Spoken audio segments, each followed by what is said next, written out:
দেখুন, কথা হচ্ছিল যে এই দফায় দেশের প্রধানমন্ত্রী নরেন্দ্র মোদী হাওড়ায় সভা করবেন, কিন্তু তারপর সিঙ্গুর অত্যন্ত তাৎপর্যপূর্ণ, তার কারণ মালদায় শনিবার এবং রবিবার যেহেতু সিঙ্গুর এবং ওই বন্ধ কারখানার জমিতে সভা, সবাই মোটামুটি ধরেই নিয়েছিলেন যে শিল্পায়ন, সিঙ্গুরে শিল্পায়ন এবং রাজ্যের শিল্পায়ন নিয়ে কোনো বড় বার্তা দেবেন হয়তো দেশের প্রধানমন্ত্রী। এবং ওই মঞ্চের ওপর একাধিক পদাধিকারী পরের পর বক্তৃতায় প্রায় সেই রকম ওই আমাদের টেলিভিশনের ভাষায় যাকে বলে টিজ করা, সেই রকম করেও ছিলেন, কিন্তু তারপরও সেই বড় বার্তা অধরা থেকে গেল। যারা ওখানে উপস্থিত ছিলেন অথবা সিঙ্গুরের সাধারণ মানুষ, কৃষক, তারা কি বলছেন, তারা কতটা হতাশ, এর পরের প্রতিবেদন। বলছে পাল্টাতে হবে, কি জমি পাল্টাবে, কি রে মমতা ব্যানার্জি পাল্টাবে, সেটা আমরা ঠিক বুঝতে পারলাম না। বিধানসভা ভোটের আগে সিঙ্গুরের জমিতে নরেন্দ্র মোদীর সভা, মহা আয়োজন। সিঙ্গুরের চাষের জমিতে প্রধানমন্ত্রীর জন্য হেলিপ্যাড, কিন্তু সভা থেকে সিঙ্গুরের টাটাদের ফেরানো কিংবা আগামী দিনে বড় কারখানা করা কিংবা মমতা বন্দ্যোপাধ্যায়ের তৎকালীন আন্দোলনের সমালোচনা করা, কোনোটাই করলেন না নরেন্দ্র মোদী। একটা শব্দ মুখে আনলেন না। কিন্তু সিঙ্গুরের মানুষ তো অনেক আশা করেছিলেন, আশায় বুক বেঁধেছিলেন। তারা কি পেলেন? একটা কথা যদি বলতো যে না এই লোকগুলোকে আমি দেখবো, আমি শুনে শান্তি পেতুন, কিছুই বলেনি। একবার চিল্লে উঠলো, যত দর্শক আছে সব ভয় খেয়ে গেল যে এবার কিছু বলবে। তাও আমি বুঝতে পারি না যে কিছু বললো না, বলে ঠিক আছে তোমাদের পাশে আমি আছি, দেখছি কি করতে পারি। কারখানা যদি হয় কি আদার্স লোক তো করতে পারে না, আপনি প্রধানমন্ত্রীর কাছে করে দেখান। একেই কংক্রিটের টুকরো শেষ করে দিয়েছে জমির উর্বরতা। কৃষিহীন কঙ্কালসার সিঙ্গুরে সেই কবে থেকে উঠছে শিল্প রব। তবে প্রধানমন্ত্রী আসবেন বলে রাতারাতি তিনটে হেলিপ্যাড তৈরি হয়েছিল সিঙ্গুরে। সভা মঞ্চে যাওয়ার জন্য তৈরি করা হয়েছিল পিচ ঢালা রাস্তাও, আবার সেই কংক্রিট। সিঙ্গুরের জমির চরিত্র বদলায়, কিন্তু সিঙ্গুরের কৃষক, সিঙ্গুরের মানুষ, তাদের জীবন বদলায় না। আমরা যেখানে দাঁড়িয়ে আছি সেটা হচ্ছে সিঙ্গুরের জমির মধ্যে একটা হেলিপ্যাডে। এই জমিতেই একটা সময় কারখানা গড়ে উঠেছিল। এই জমিতেই একটা সময় সেই কারখানা নজিরবিহীনভাবে চূর্ণ বিচূর্ণ করে কৃষকদের হাতে জমি ফেরত দেওয়া হয়েছিল। আয়োজন বিরাট, কিন্তু নিট রেজাল্ট কিছুই লাভ হলো না। এই যে খরচা হলো, আমাদের উপর দিয়ে যা হলো, সাধারণ মানুষ যে খরচাটা হলো সেটা আমাদের উপর ঘাড়ে চাপলো। কৃষকদের বাড়ি বাড়ি গিয়ে আমন্ত্রণপত্র বিলি করে এসেছিলেন বিজেপির প্রাক্তন রাজ্য সভাপতি। তাতে আশার আলো দেখেছিলেন কৃষকরা। কিন্তু রবিবার সূর্যাস্তের পর সিঙ্গুর আবার তলিয়ে গেল সেই অন্ধকারেই। আমরা ভেবেছিলাম হয়তো শিল্প করবে, কিন্তু কিছু বললই না। কোথাও শিয়াল চড়ে বেড়াচ্ছে, কোথাও ধানের বদলে একটু একটু সর্ষে চাষ হচ্ছে। আর মোদীর সভার পর ফের চোখে সর্ষে ফুল দেখছে সিঙ্গুর। কৃষ্ণেন্দু অধিকারীর রিপোর্ট, এবিপি আনন্দ, সিঙ্গুর। প্রণদা, এই আশা কিন্তু আপনারাই জাগিয়েছিলেন এবং রাজ্য নেতারা কখনো বাড়ি বাড়ি গিয়ে, কখনো মঞ্চের ওপর থেকে প্রধানমন্ত্রী বসে আছেন, সেখানেও একটা ইঙ্গিত ছিল যে কিছু একটা সিঙ্গুরের জন্য বলবেন প্রধানমন্ত্রী। দেখুন, স্বর্গীয় রতন টাটা যেদিন এই পশ্চিমবঙ্গ ছেড়ে চলে যেতে বাধ্য হলেন, সেদিন একটা কথা বলেছিলেন যে আমি ব্যাড এমকে ছেড়ে গুড এমের দিকে যাচ্ছি। সেই গুড এমটা হচ্ছে নরেন্দ্র মোদী, তৎকালীন গুজরাটের মুখ্যমন্ত্রী, যিনি সাথে সাথে ফোন করে গুজরাটে স্বাগত জানিয়েছিলেন। সেই জন্যই তো আশা ছিল গুড এম গুড নিউজ দেবেন। সেই নরেন্দ্র মোদী কালকে যে কথাগুলো বলেছেন, উনি একটা কথা বলেছেন, শিল্প তখনই আসবে যদি আইন শৃঙ্খলা পরিস্থিতি ভালো থাকে। তিনি বলেছেন পশ্চিমবঙ্গের সমস্ত জেলাতে কিছু বিশেষ জিনিস আছে যেটা নিয়ে শিল্প হতে পারে। তিনি বলেছেন পশ্চিমবঙ্গের যে মৎস্যজীবী যারা, কেন্দ্রীয় সরকার মৎস্যজীবীদের জন্য একটা পোর্টাল তৈরি করেছে, পশ্চিমবঙ্গের সেই মৎস্যজীবীদের সেই পোর্টালে তার নাম নথিভুক্ত করতে দিচ্ছে না পশ্চিমবঙ্গ সরকার। শুনেছি আপনি যা বললেন, একটা সভা বলুন, এই সভায় নরেন্দ্র মোদী বলেন না, সব সভায় সব কথা বলেন। সিঙ্গুরের মানুষকে তিনি কি দিলেন? দেখুন, শিল্প তো নরেন্দ্র মোদী করবে না, শিল্পপতিরাই করবে। শিল্পপতিরা যখন শিল্প করবে, আপনার যদি সরকার পরিবর্তন হয়, সরকার পরিবর্তন হবে এবং তারপরে দেবেন, মানে এটা এইরকম হলো। আমরা এই নিয়ে অনুষ্ঠানও করেছি। ভাবুন, এর আগে শুনেছিলাম যে অনুপ্রবেশ বন্ধ হয়ে যাবে, আমাদের সরকার আসতে হবে। আমি বলছি, অনুপ্রবেশ বন্ধ হওয়া তো একটা দেশের সরকারের ন্যূনতম কর্তব্য, তাতে রাজ্যে ক্ষমতা বদলের কি সম্পর্ক? অনুপ্রবেশ বন্ধ করা যাচ্ছে, জমি দিচ্ছে না। আমার কোনো অসুবিধা ছিল না প্রণয়দার কথা মানতে। এক হলো টাটার কমান্ড এরিয়াতে, অর্থাৎ টাটা প্রকল্প জমিতেই কেন এই সভাটা করা হলো, তার একটা উদ্দেশ্য নিশ্চয়ই রাজনৈতিক বার্তা দেওয়ার জন্য ছিল। দুই হলো 400-র উপর চাষির অনুমতিপত্র নেওয়া হয়েছে, সবার জমি তারা পেয়েছে, অর্থাৎ 400 চাষি অনুমতি দিয়েছে বলেই আজকে সভাটা হয়েছিল। তাদেরকে অনুমতি নেওয়ার সময় বলা হয়েছিল নিশ্চয়ই একটা কোন প্রধানমন্ত্রী আসছেন, আমি তো জানি ওইভাবে চেয়েছে, ওইভাবে চেয়েছে আপনি কোনো বাইক দেখাতে পারবেন, কোনো চুক্তিবদ্ধ দেখাতে পারবেন, চুক্তিবদ্ধ দেখাতে পারবেন, এটা থেকে বলা হয় পরিষ্কার। এই গল্পটাও আমি কিছুতেই মানতে রাজি না যে এখানে প্রধানমন্ত্রী কি করে বলবে। তাহলে আপনারই মানে কেন্দ্রীয় মন্ত্রী সুকান্ত মজুমদার তিনি তো বললেন যে এই জমিতেই ইয়ে হবে, মানে শিল্প হবে, উনিও তো কেন্দ্রীয় মন্ত্রী, শপথ নেওয়া মন্ত্রী। আমি বলছি যে শুভেন্দু অধিকারীও তো বলেছেন টাটাকে পা ধরে আমি এখানে নিয়ে আসি। এবং আমার প্রশ্ন হচ্ছে যে প্রধানমন্ত্রী এইভাবে তো বলতে পারতেন যে আমরা ক্ষমতায় আসলে এই জমি ইচ্ছা অনুসারে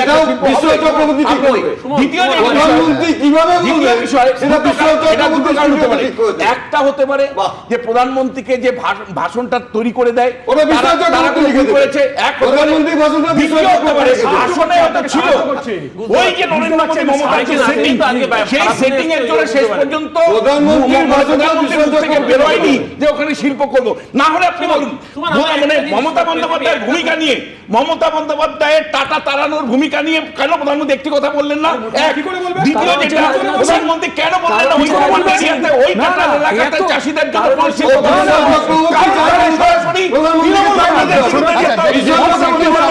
আমি দ্রুত পরের প্রতিবেদন, তারপর আবার এই নিয়েই আলোচনায় ফিরবো। দেখুন, টাটা কারখানার জমিতে সভা করলেও রবিবার নরেন্দ্র মোদীর মুখে সিঙ্গুরের শিল্প নিয়ে কোনো কথা শোনা যায়নি। এই পরিস্থিতিতে অনেকের মুখেই সেই দিদি মোদি সেটিং এর তত্ত্ব। দিদি আর মোদি এখানে সেটিং এর ব্যাপার আছে, সেই জন্য দিদিকে চটাতে চাইছে না। দিদিমণি এসে কখন ঘোষণা করবে যে এখানে কবরস্থান হবে, বিশ্বমানের কবরস্থান করবে, সব জায়গাতে ধর্মস্থান করছে আর করছে। সিঙ্গুরের আন্দোলনের সময় বিজেপির তৎকালীন সর্বভারতীয় সভাপতি রাজনাথ সিং কলকাতায় এসেছিলেন, মমতা বন্দ্যোপাধ্যায়ের অনশন মঞ্চে গেছিলেন। সেই ঘটনার এত বছর বাদে সিঙ্গুরে সভা করলেন নরেন্দ্র মোদী, কিন্তু একটি বারের জন্য টাটাদের কারখানার কথা তার মুখে শোনা গেল না, যার প্রেক্ষিতে সেটিং তত্ত্বে সরব সিপিএম কংগ্রেস। পশ্চিমবাংলার একটা বড় ইনভেস্টমেন্ট, যা কিনা বুদ্ধদেব ভট্টাচার্য গুজরাট, মহারাষ্ট্র, তামিলনাড়ুর সঙ্গে লড়াই করে বাংলায় নিয়ে এসেছিলেন, তা যেন আবার গুজরাটে উড়িয়ে নিয়ে চলে যাওয়া যায়, তার জন্য বাংলায় কারখানা আটকাতে হবে। মমতা ব্যানার্জিকে ফান্ড করেছিল এই সময় গুজরাটের ব্যবসায়ী লবি, যাদের মাথায় ছিলেন নরেন্দ্র মোদী গুজরাটের মুখ্যমন্ত্রী হওয়ার সুবাদে। সুতরাং সেই সময় মোদী মমতা ব্যানার্জির এই নৈরাজ্যের ফলে কত বড় বেনিফিটেড হয়েছেন তা আমরা সবাই জানি। সুতরাং 2-2 4 করতে একটা 5 বছরের বাচ্চারও কোনো অসুবিধা হবে না এক্ষেত্রে। নরেন্দ্র মোদীর মুখে শিল্পায়ন নিয়ে কোনো কথা নেই। সিঙ্গুর থেকে টাটারা কেন চলে গেছিল? মমতা বন্দ্যোপাধ্যায়ের সেই বিধ্বংসীকারী আন্দোলনের জন্য, সেটা নিয়ে নরেন্দ্র মোদীর মুখে কোনো কথা নেই। কেন বলবেন উনি? এটাই হচ্ছে সেটিং। বঙ্গ বিজেপি অপদার্থ মমতা বন্দ্যোপাধ্যায়কে রেখে দেওয়ার আপ্রাণ আপনারা চেষ্টা করছেন। সিঙ্গুরের মাস্টারমশাই রবীন্দ্রনাথ ভট্টাচার্য, যিনি 2011 সালে তৃণমূলের বিধায়ক হয়েছিলেন, পরে বিজেপিতে যোগ দেন। সিঙ্গুরের মাটিতে দাঁড়িয়ে শিল্প নিয়ে নরেন্দ্র মোদীর নীরবতায় নিরাশ তিনিও। সার্বিক ব্যর্থতা শিল্প এবং কৃষির ক্ষেত্রে, এবং ব্যর্থতার সঙ্গে যে দুর্নীতি, এর প্রসঙ্গে তিনি নিজেকে জড়াতে চান না, তার দল বা সরকারকেও জড়িয়ে দিতে চান না। তাই সম্ভবত তিনি এ প্রসঙ্গকে সম্পূর্ণ নীরব রইলেন। চুপ থাকলেন নরেন্দ্র মোদী, কিন্তু তার নীরবতায় উস্কে দিল বহু প্রশ্ন। কৃষ্ণেন্দু অধিকারী, উজ্জ্বল মুখোপাধ্যায়ের রিপোর্ট, এবিপি আনন্দ। আমি প্রণয়দার কথা শুনতে শুনতে বুঝতে পারছিলাম না, গুড এম ব্যাড এম বললেন, তো রাজনাথ সিং কি ব্যাড এম ছিলেন? কারণ ওই ধারণা মঞ্চে তো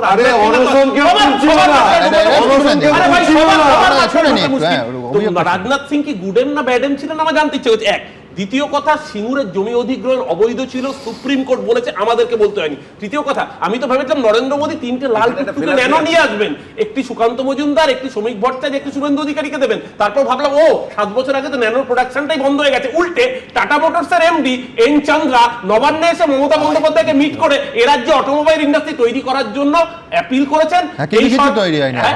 এখনো সবে কিচ্ছু তো বললেন এই বামফ্রন্টের হ্যাঁ, বন্ধের দিন এখনো কিচ্ছু এবং শুরু এই হয়নি। সরকার এখন ল্যান্ড শুধু ব্যাংক বলি যে ও পলিসি বলছে তৈরি- সানন্দে কিন্তু হ্যাঁ ন্যানো বন্ধ হয়েছে, একটা গাড়ির একটা প্রোডাকশন মডেল বন্ধ হয়েছে, কিন্তু রম রম করে শিল্প চলছে, এটাও পাশাপাশি ওই সানন্দের মাটির ফ্যাক্ট। একইভাবে রাজ্যকে বঞ্চনাও চলছে, একটা যেটা জিনিস- গুজরাট বঞ্চিত হয়নি, যেভাবে বাংলার টাকাকে একটা আটকানো হয়, জিনিস সেটাও সমানভাবে খুব সত্যি। পরিষ্কার করে বলতে চাই, যেদিন সেই রাজনাথ ব্যান্ড আন্দোলন লাগুন। চলে কথা আমরা বলার কিন্তু কারখানার পক্ষে ছিলাম, কিন্তু যে পদ্ধতিতে কে জমি কারখানার অতিক্রম বিপক্ষে হয়েছিল, ছিল? আমরাও তো যে কারখানার পদ্ধতিতে পক্ষে, হ্যাঁ, যে পদ্ধতি exactly, একই তো কথা, আমরা তো যেভাবে বলছি, পুলিশি নির্যাতন একদম, হয়েছিল, এই আমরা তার প্রতিবাদ করেছিলাম। exactly, এখন কিন্তু আমরা এখন কাউকে খেলার দেখেছিলাম, বললে বেড়াল গাছ এটা হবে না, বুঝতে খেলার গাছ বললে এটা খুব বেড়াল গাছ হবে না। ইন্টারেস্টিং। আমি বলছি আগের দিন এই অনুষ্ঠানে ধরে ধরে আমি ছবি দেখিয়েছিলাম সেই একই মঞ্চে রাজনাথ সিং। আমি বলছি এর পরের প্রতিবেদনে আপনাদের সেটা মনে করিয়ে দেবো, কিন্তু তার আগে রাজনাথ সিং এবিপি আনন্দকে ওই মঞ্চে থাকা নিয়ে তখন কি বলেছিলেন, মানে সত্যি সত্যি আদর্শগতভাবে একসঙ্গে গেছিলেন কিনা,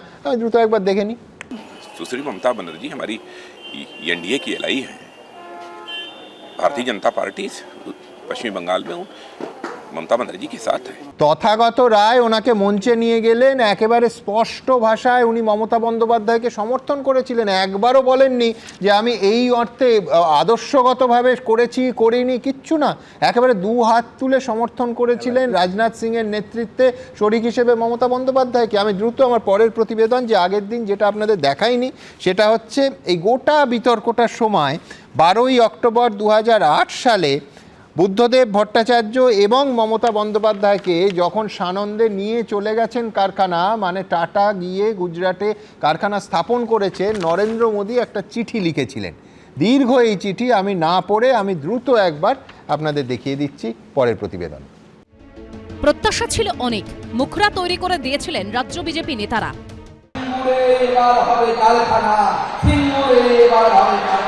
শিল্পের বদ্ধভূমিতে দাঁড়িয়ে আমাদের প্রধানমন্ত্রী নরেন্দ্র মোদী আপনাদের কাছে এসেছেন শিল্পায়নের বার্তা দিতে। কিন্তু সিঙ্গুরের রবিবারের সভায় টাটাদের কারখানা প্রসঙ্গে নীরব থাকলেন নরেন্দ্র মোদী। প্রশ্ন উঠে গেল, কেন? বিশেষ কোনো কারণে? বিজেপি আজ মনে করছে যে সিঙ্গুরে শিল্প হওয়া প্রয়োজন। কি আশ্চর্য, যখন সিঙ্গুর আন্দোলন চলছিল আগাগোড়া বিজেপি তো ঠিক উল্টোটা ভেবেছিল। যারা ভুলে গেছেন তাদের আমি দ্রুত একবার ফ্ল্যাশব্যাকে নিয়ে যাই। দেখুন, আজ থেকে 19 বছর 1 মাস আগের ছবি, 2006 সালের 4 ডিসেম্বর তোলা এই ছবিগুলো দেখুন, সৌজন্যে আনন্দবাজার আর্কাইভ। ভোট শরিক এবং তৃণমূলের একমাত্র সাংসদ মমতা বন্দ্যোপাধ্যায়ের মঞ্চে শটান দিল্লি থেকে উড়ে এলেন রাজনাথ সিং। তখন তিনি দিল্লির বিজেপির সর্বভারতীয় সভাপতি, মানে দলের সর্বোচ্চ পদে আসীন। ঘোষণা করেছিলেন যে সিঙ্গুর ইস্যুতে বিজেপি মমতা বন্দ্যোপাধ্যায়ের পাশে আছে। আবার রতন টাটা সিঙ্গুর থেকে কারখানা সরানোর ঘোষণার পরই তৎকালীন মুখ্যমন্ত্রী বুদ্ধদেব ভট্টাচার্য এবং মমতা বন্দ্যোপাধ্যায়কে আনন্দবাজার পত্রিকার মাধ্যমে খোলা চিঠি লিখেছিলেন গুজরাতের তৎকালীন মুখ্যমন্ত্রী নরেন্দ্র মোদী। 2008 সালের 12ই অক্টোবরের আনন্দবাজার পত্রিকায় প্রথম পাতায় তা প্রকাশিত হয়েছিল। বুদ্ধদেব ভট্টাচার্যের উদ্দেশ্যে খোলা চিঠিতে গুজরাতের তৎকালীন মুখ্যমন্ত্রী নরেন্দ্র মোদী লিখেছিলেন, পশ্চিমবঙ্গে শিল্পায়নের প্রচেষ্টায় আপনার ভূমিকা দেশের সর্বস্তরের মানুষ জানেন। রতন টাটাও আপনার ভূমিকার প্রশংসায় পঞ্চমুখ, কিন্তু তবুও পশ্চিমবঙ্গ ন্যানোকে ধরে রাখতে পারল না। আসলে আপনি চাইলেও পশ্চিমবঙ্গের কর্মসংস্কৃতিতে ন্যানো গড়ে ওঠার পরিস্থিতি এখনো তৈরি হয়নি। আর মমতা বন্দ্যোপাধ্যায়ের উদ্দেশ্যে খোলা চিঠিতে মোদী লিখেছিলেন, ছোট বোন হিসেবে আপনাকে একটা পরামর্শ দিই, বামপন্থীদের মোকাবিলার জন্য অতি বামপন্থী হয়ে যাবেন না, বরং দক্ষিণপন্থী পথে পশ্চিমবঙ্গে বিকল্প গড়ে তুলুন। আরও বেশি শিল্প, আরও বেশি রাস্তা, আরও বেশি চাকরির দাবি তুলুন। এই প্রেক্ষিতে বিভিন্ন মহলে প্রশ্ন উঠছে যে নরেন্দ্র মোদী সেই সময় শিল্পায়নের কথা বলেছিলেন, আজ প্রধানমন্ত্রী হিসেবে সেই সিঙ্গুরে দাঁড়িয়ে তিনি নীরব রইলেন কেন?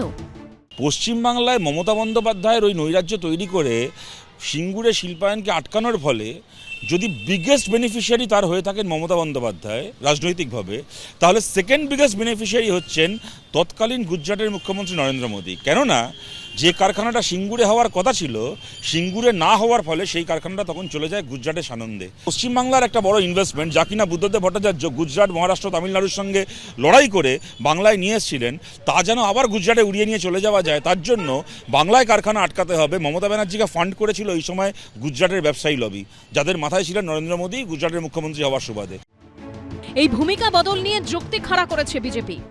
প্রধানমন্ত্রীর সিঙ্গুরের উপস্থিতি শিল্পায়নের বার্তা দিয়েছে। কথা কিছু কিছু বুঝে নিতে হয়, সে তো মুখে বলা যায় না। উনি এখানে আসবেন, সেটিং ফেটিং নেই। আমাদের নেত্রী ওরকম নন যে সেটিং করে চলেন। যারা সেটিং করেন তারাই সেটিং দেখেন, তাদের চোখ ওই সেটিং করতে করতে ওই সেটিং এর দিকেই তাদের চোখ আছে, বাকিটা না। বাংলার মানুষের কথা ভাবেন না। রাজনীতির জল কখন কোন দিকে গড়াবে কেউ জানে না, ভূমিকা কখন কি উদ্দেশ্যে পাল্টাবে কেউ জানে না। সন্দীপ সরকার, আশাবুল হোসেন ও বিজেন্দ্র সিংহর রিপোর্ট, এবিপি আনন্দ। শুনবু এমএ না ম্যান্ডেজ আসে, এমএ ম্যান পাওয়ার আসে। সুতরাং একটা রাজ্যের উন্নতি, একটা দেশের উন্নতির জন্য আমরা বারবার চাইবো, নরেন্দ্র মোদী যে কথাটা তখন বলেছিলেন আজকেও তাই, তৃণমূল বিজেপির সেটিং 100 বার হোক, পশ্চিমবঙ্গের শিল্পের উদ্দেশ্যে হোক, আমরা যাতে কাজ পাই তার জন্যে হোক। সেই জন্যই তো আমরা বারবার প্রণয়দাকে জিজ্ঞেস করছি, প্রণয়দা আপনি তো কাছাকাছি ছিলেন সেদিন, সত্যি কি কোনো নতুন খবর আছে? সত্যি কি পশ্চিমবঙ্গে শিল্প আসবে? সত্যি কি আমরা চাকরি পাবো? সত্যি কি হবে? পশ্চিমবঙ্গেও আসবে, নিশ্চিত থাকুন। এবং 2026-এর নির্বাচন তৃণমূলের বিষয় তো পশ্চিমবঙ্গের মানুষ ঠিক করেছে। সকলে যেটা বলছে যে নরেন্দ্র মোদী বা শুভেন্দু অধিকারী টাটাদের নিয়ে আসার জন্য কোনো প্রতিশ্রুতি দিচ্ছেন না। উনি হাতে ধরে হোক বা অন্যভাবে হোক টাটা বা অন্য কোনো শিল্পগোষ্ঠীকে তখনই আশ্বস্ত করতে পারবেন যখন এখানে ক্ষমতায় থাকবেন। এখানে ক্ষমতায় কে আছে? টাকা বাদ দিন, শিল্পায়নের বার্তা, সিঙ্গুরের জন্য কিছু করার প্রতিশ্রুতি, এইটুকু দিলেই হতো। যিনি 26 দিন অনশন করার পর সুস্থ ছিলেন, তিনি যখন ক্ষমতায় আছেন তখন অন্য লোকের পক্ষে এই প্রতিশ্রুতি দেওয়া মুশকিল আছে। বেশ, আমি বলছি যদি নাই দেবেন প্রধানমন্ত্রী, তাহলে ওই জমিতে গিয়ে, স্পেসিফিক্যালি ওই জমিতে গিয়ে এবং হাওড়ার ভেন্যু না করে সিঙ্গুরে যাওয়ার তো কোনো প্রয়োজন থাকে না রাজনৈতিকভাবে। আমি তো আগেই বলেছিলাম এ কথা যে প্রধানমন্ত্রীর বুদ্ধদেব ভট্টাচার্যের একটা ছবি নিয়ে যাওয়া উচিত ছিল সমাবেশে, নিয়ে গিয়ে ক্ষমা চাওয়া উচিত ছিল যে এই বিজেপি তৃণমূলকে সাহায্য করেছিল বাংলা থেকে শিল্প চলে যেতে। টাটা গেছিল সানন্দে, দিদি নেচেছিল আনন্দে, আর আমরা দেখেছিলাম রাজ্যের মুখ্যমন্ত্রী তৎকালীন মুখ্যমন্ত্রীকে অপদস্থ করে একটা চেয়ার কনফার্ম করার জন্য, নিজের একটা চাকরি কনফার্ম করার জন্য বিজেপি আর তৃণমূল মিলে বাংলার হাজার বেকারের চাকরির প্রতিশ্রুতি নষ্ট করেছে। বামফ্রন্ট সরকার ক্ষমতায় এসেছিল 1978 সালে। শর্ত দেবেন 1978 সালে। 2006 সালে 2006 সালে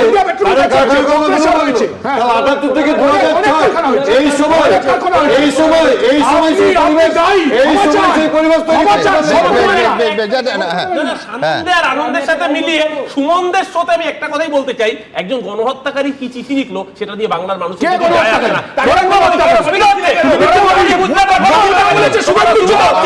আপনারা রাজনৈতিক স্লোগান, পাল্টা স্লোগান, ছড়া কাটা যা খুশি করুন, কিন্তু পশ্চিমবঙ্গের মানুষ যেটা চান সেটা হচ্ছে শিল্প, শিল্প কারখানা, কর্মসংস্থান। তার কারণ এটা রাজ্যের এই সময়ের প্রয়োজন। এখানেই আমি এই অংশের দাঁড়ি টানবো, তার কারণ আমার রজনীকান্ত সেন মনে পড়ছেন যে নিশায় করিয়া চুরি সেই দুষ্ট শট, বহু অর্থ লয়ে দিল গোপনে চম্পট। নিঃসন্দেহে এই মুহূর্তে রাজ্য রাজনীতিতে সব থেকে বেশি ব্যবহার হওয়া ক্রিয়াপদ হলো, যেটা এই স্টুডিওতেও সম্পূর্ণ অন্য আলোচনায় বারবার ব্যবহার হলো, চুরি। এসআইআরের আড়ালে ভোট চুরির অভিযোগ নিয়ে তৃণমূল আর বিজেপির ঠোকাঠুকি রোজই আপনারা দেখছেন, আজও চলেছে। কদিন আগেই আবার ইডি বনাম মুখ্যমন্ত্রীর কয়লা চুরি বনাম ফাইল চুরির ঠোকাঠুকি গড়িয়েছে একেবারে সুপ্রিম কোর্ট পর্যন্ত, এবং আগামী 3রা ফেব্রুয়ারি যার পরের শুনানি। ভোটের আগে এইসব ঠোকাঠুকি নিয়ে রসিকতার জন্য আবার আমাদের বিরুদ্ধে কেস ঠুকে দেবেন না প্লিজ। দেখুন, কেস দেবেন না প্লিজ।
সেটিং সেটিং খেলা আর চলবে কত বেলা।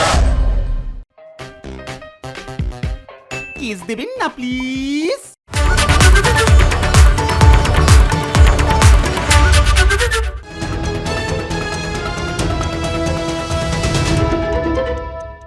এবিপি আনন্দ, এগিয়ে থাকে, এগিয়ে রাখে।